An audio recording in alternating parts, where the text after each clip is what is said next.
से इस घर में आई थी हर वक्त अपनी कमर पर हाथ रखकर बड़ी मुश्किल से काम करने की कोशिश करती।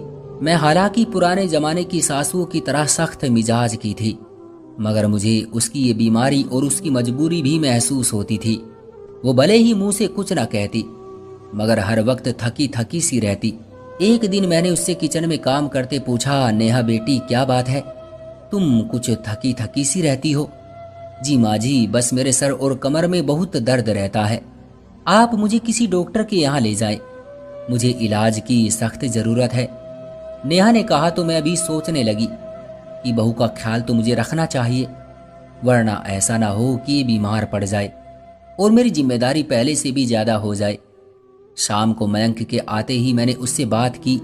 मयंक कहने लगा, मैं इन मामलात में पड़ना नहीं चाहता, ऑफिस के बखेड़े ही बहुत हैं, आप नेहा को खुद ही चेक करवा ले। बेटे की बात सुनकर मैंने खुद ही बहू के साथ जाने का इरादा किया। अगले दिन मैं उसे डॉक्टर के पास लेकर गई। डॉक्टर ने हमें 5-6 हजार के टेस्ट लिख कर दे दिए। फिर एक नर्स आई और वो मेरी बहू को उठाकर दूसरे कमरे में ले गई। कुछ देर मेरी बहू का टेस्ट होता रहा। उसके बाद जब वो कमरे से बाहर आई तो काफी बुझी बुझी सी लग रही थी।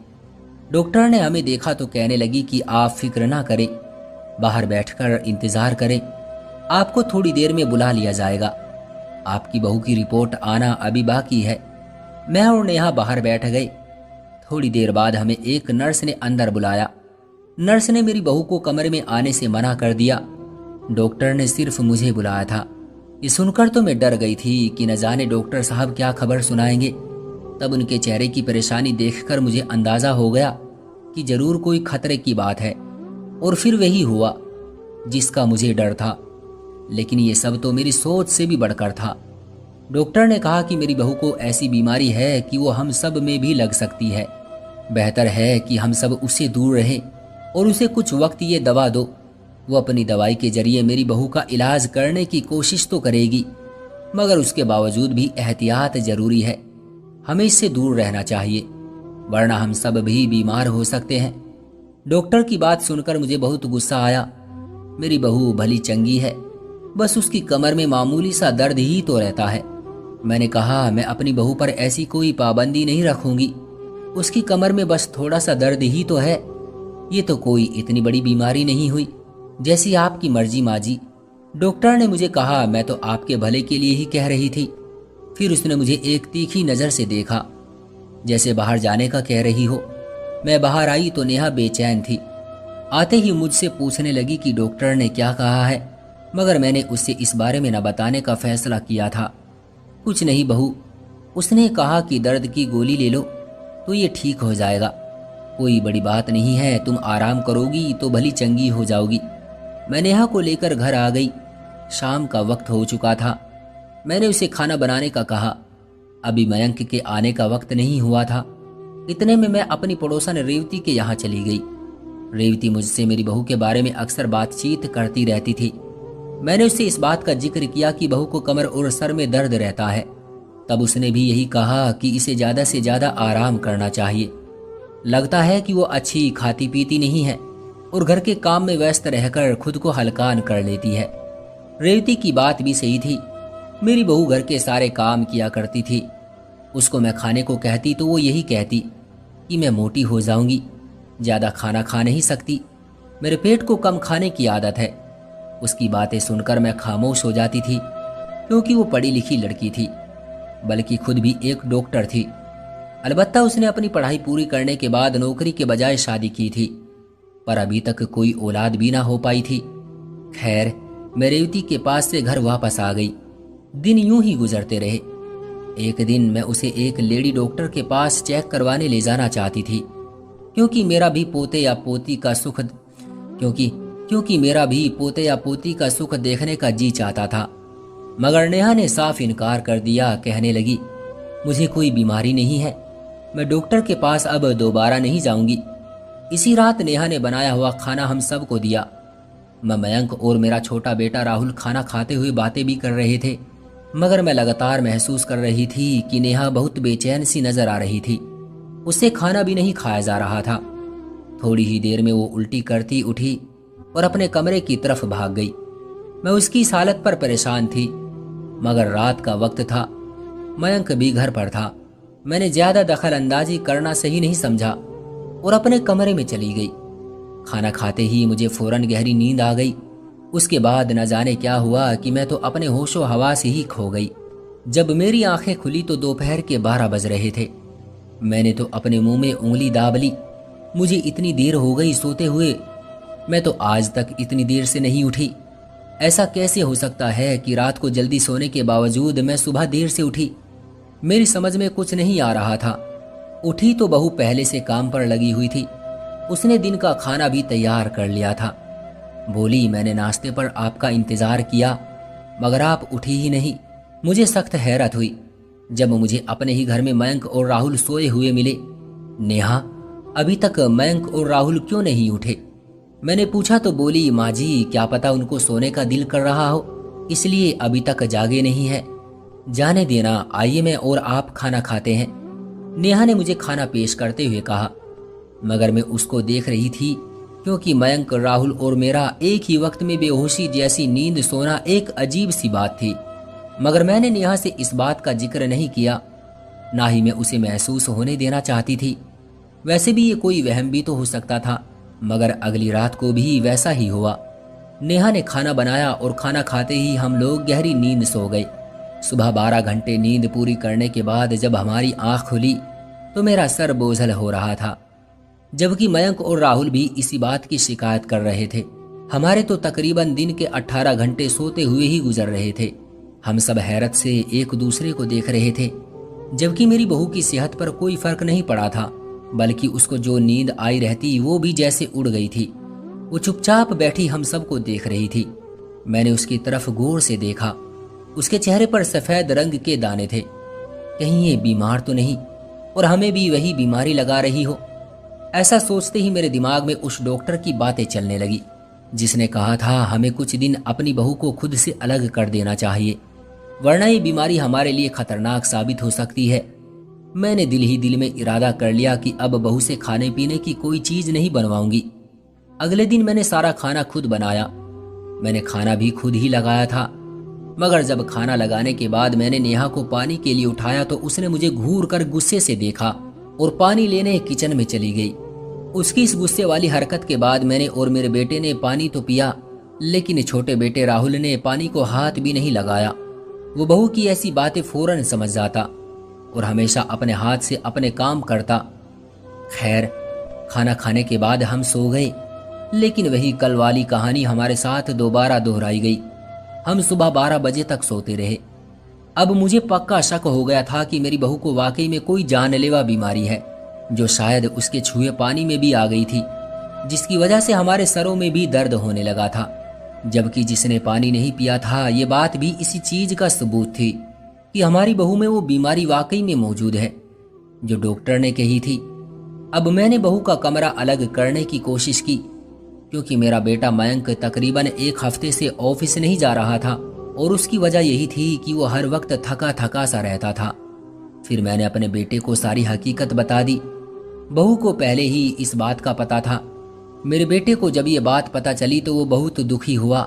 कहने लगा, मैं नेहा का इलाज जरूर कराऊंगा, भले ही अभी तो मेरी जेब खाली है, मगर 3 महीनों में रकम जोड़ लूंगा और नेहा को किसी बड़े डॉक्टर के पास ले जाऊंगा। मेरी पत्नी इतनी तकलीफ में हो, मैं ये बर्दाश्त नहीं कर सकता। नेहा के लिए मेरे बेटे की मोहब्बत बेइंतहा थी, मगर नेहा आजकल बीमार रहने लगी तो दोनों के बीच एक अजीब सी दुख की दीवार खड़ी हो गई। नेहा को मैंने एक कमरे में अलग कर दिया। अब मैं उसे किसी काम को हाथ तक नहीं लगाने देती, क्योंकि अगर मैं ऐसा करती तो हमारे घर में कोई ना कोई बीमार हो जाता। मैंने नेहा को उसके हाल पर छोड़ दिया और ऊपर वाले से प्रार्थना करने लगी कि वो उसकी बीमारी को ठीक कर दे, क्योंकि सिर्फ ऊपर वाले पर ही एक उम्मीद थी। एक शाम रेवती पड़ोसन हमारे घर आ गई।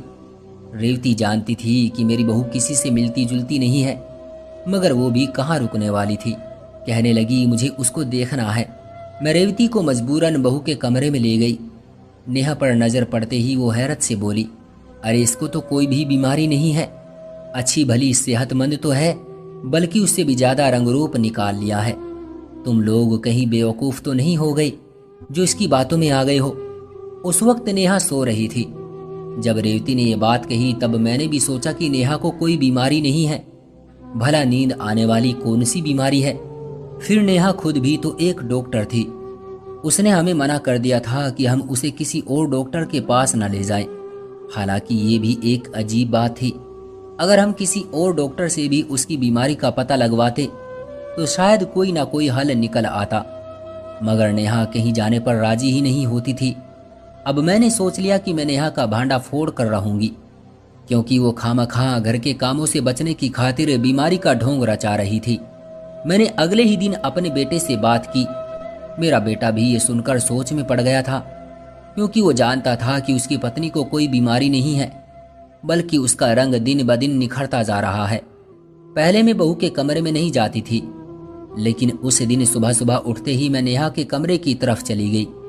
मगर ये क्या, उसने तो कमरे के बाहर भी पर्दा लगा रखा था, यानी कि दरवाजे पर पर्दा पड़ा था और वो अंदर कमरे में सो रही थी। मैंने उसके कमरे का दरवाजा बजाया, लेकिन उसने दरवाजा नहीं खोला और बोली, माँ जी आप यहाँ से चली जाएं, ऐसा ना हो कि मेरी बीमारी आपको भी लग जाए। नेहा जज्बाती आवाज में बोली, नहीं बेटी मुझे कुछ नहीं होगा, तुम दरवाजा खोलो। मैंने जिद करते हुए कहा, माँ जी कहा ना कि आपको भी बीमारी लग जाएगी, आप अपने कमरे में जाएं, मैं बाहर नहीं आऊंगी। नेहा ने जिद करते हुए कहा, देख नहीं रही आप, मैंने इसलिए तो पर्दा लगाया हुआ है, कहीं ऐसा ना हो कि मेरी बीमारी का असर पूरे घर पर पड़े। नेहा ने मुझे तकरीबन डराते हुए कहा, मगर मैं उसकी बातों में अब नहीं आने वाली थी। इससे पहले कि मैं उसकी बात का जवाब देती, दरवाजे पर किसी की आहट हुई। दरवाजा बजने की देर थी कि नेहा फौरन उछलकर बाहर आई। अब क्या हुआ, मेरी बीमारी का खौफ नहीं रहा तुमको? मैंने नेहा से पूछा। नहीं माँ जी, मैंने एक पार्सल मंगवाया था, मैंने सोचा कि मैं जाकर खुद ही ले लूं। दरअसल मैंने अपने लिए एक दवाई मंगवाई है, तो पार्सल पर मेरे सिग्नेचर चाहिए होंगे, फिर मुझे पैसे भी तो देने हैं।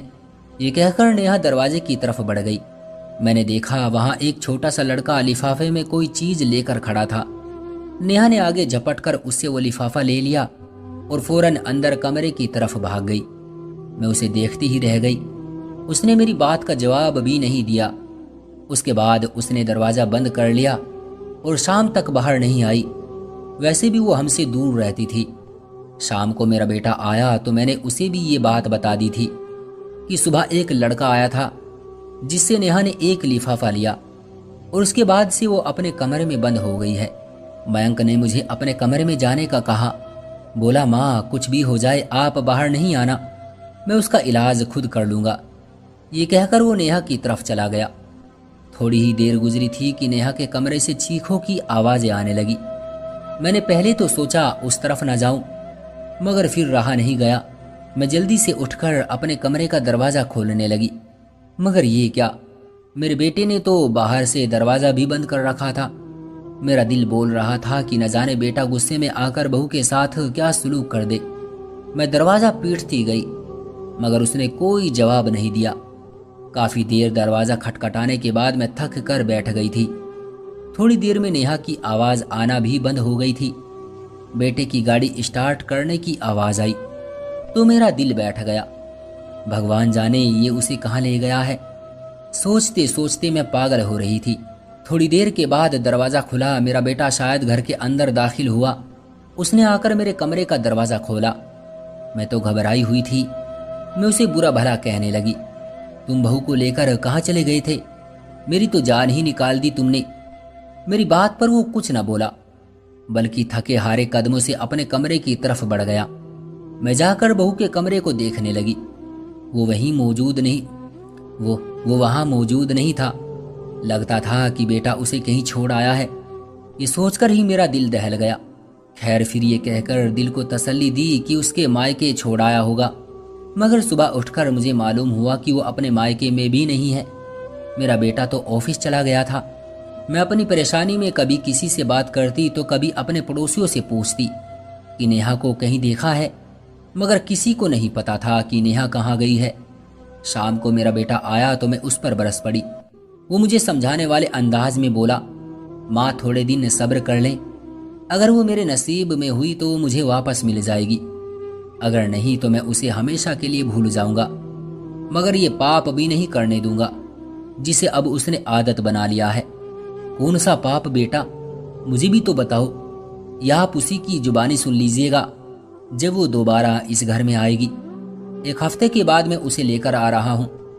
मेरा बेटा ज्यादा बातचीत नहीं करता था, मैंने भी उसे ज्यादा परेशान नहीं किया। खैर, हफ्ते के बाद वो हंसी खुशी नेहा को घर ले आया। मैंने जो इतने दिनों के बाद अपनी बहू को अपने सामने देखा तो खुशी से कांपने लगी। तुम कहाँ चली गई थी बेटी? ये बदमाश तुम्हें कहाँ लेकर गया था? मैंने बेटे का कान खींचते हुए कहा। माँ जी, मुझे माफ कर दे, गलती इनकी नहीं, गलती मेरी थी। मुझे अपने किए की सजा मिली है, लेकिन अब ऊपर वाले का कर्म है कि मैं ठीक हूं और हमेशा ऐसी ही रहूंगी, कभी आपको तंग नहीं करूंगी। मेरी बहू ने यह कहकर मेरे आगे हाथ जोड़े। मैंने उसे सीने से लगा लिया। मुझे अब उसकी कदर हो गई थी। हुआ क्या था बेटी, मुझे कुछ तो बताओ। माँ जी, मैंने आप सबके साथ बहुत बड़ा धोखा किया है। शायद मुझे उसी की सजा मिली। जब मैं इस घर में ब्याह कर आई थी तो मुझे अपनी कॉलेज लाइफ, आराम की जिंदगी याद आने लगी। मैंने सोचा कि मैं यहाँ भी इसी ठाठ और आराम से रहूंगी जैसे मैं पहले रहा करती थी, मगर आपके होते हुए ये मुमकिन नहीं था। तब मैंने अपनी एक डॉक्टर दोस्त से मुलाकात की। उससे कहा कि एक दिन मैं तुम्हारे पास आऊंगी कमर दर्द का बहाना लेकर। तुम मेरी सास से कुछ ऐसा कहना कि वो मुझसे काम ना करवाए। वो बहुत ही तेज तर्रार और चालाक लड़की थी। उसने न जाने कैसे आपको अपनी बातों में उतार लिया, लेकिन इस सब के बावजूद भी जब आपने मुझसे घर का काम करवाया तो मैंने नींद की गोलियां आप सबको खाने में मिलाकर दे दी थी। तुम और घर में कोई जो भी चीज मांगता मैं उसी में नींद की गोलियां मिलाकर देती ताकि मुझे कोई काम ना करना पड़े। इसकी वजह से भी आप लोगों को लगने लगा कि मुझे कोई बीमारी है, हालांकि बीमारी कोई ना थी। ये सब मेरा रचाया हुआ खेल था ताकि मैं घर के कामों से बच सकूं। मुझे माफ कर दे। मयंक मुझे इलाज के लिए न्यूरो रिहेबिलिटेशन सेंटर ले गए थे। मेरी आधी आदत तो छूट गई है, रफ्ता रफ्ता बाकी भी छूट जाएगी। आप मुझे माफ कर दे। मेरी बहू ने मेरे आगे हाथ तो जोड़ दिए थे, मैंने उसे माफ भी कर दिया, लेकिन अभी तक दिल को चैन नहीं आया। मेरी बहू ऐसी है तो न जाने इसकी औलाद कैसी होगी। ईश्वर इस युवा पीढ़ी का मार्गदर्शन करे कि अपने आराम की खातिर किसी के लिए भी परेशानी की वजह न बने। तो दोस्तों, ये थी हमारी आज की कहानी। आपका क्या कहना है इस कहानी के बारे में? कमेंट करके हमें जरूर बताएं। वीडियो को लाइक कर दीजिए और चैनल को सब्सक्राइब करके घंटी को दबाकर ऑल पर सेट कर लीजिए ताकि आने वाली वीडियो आपके पास तुरंत पहुंचे। मैं मिलता हूं आपसे अगली वीडियो में, तब तक के लिए धन्यवाद।